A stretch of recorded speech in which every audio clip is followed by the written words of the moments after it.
Here's my audience. There we go.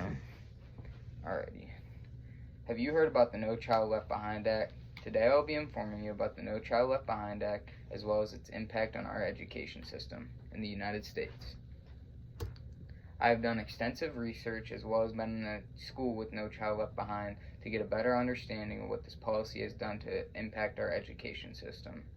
Today I will be covering the history and the background of the No Child Left Behind Act, its effect on the students, teachers, and the schooling systems, as well as the controversies and criticisms of the policy. I will first talk about the history and background. The No Child Left Behind Act was signed into law by George W. Bush in 2002, and it aimed to improve education in the United States by holding schools accountable for students' achievements. Schools were required to meet an adequate yearly progress target based on students' test scores, and those that did not meet these requirements faced penalties. These could include restructuring, funding cuts, or closure. No Child Left Behind also required schools to hire only highly qualified teachers who met certain educational and training requirements. Now I'll move on to the effect of those in the schools.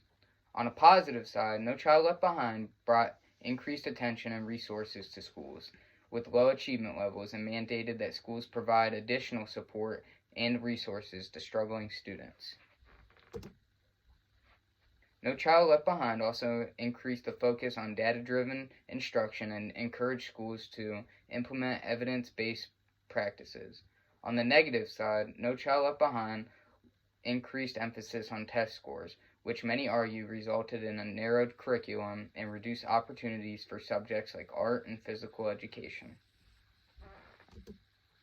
I will now move on to the criticisms and controversies that surround No Child Left Behind. No Child Left Behind faced significant criticisms and controversies, leading to its eventual succession with the Every Student Succeeds Act in 2015.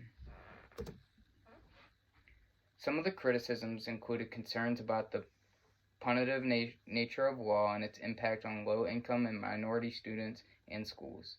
Critics also argued that No Child Left Behind led to an over-reliance on testing and erosion of local control over education. To wrap it up, while the No Child Left Behind Act had both positive and negative effects, it ultimately paved the way for a more comprehensive and collaborative approach to education through the Every Student Succeeds Act. As we continue to strive for excellence in education, we must remain aware of the policies and practices that shape our schools and work together to create a system that supports the success of all students. Thank you for your attention. Awesome.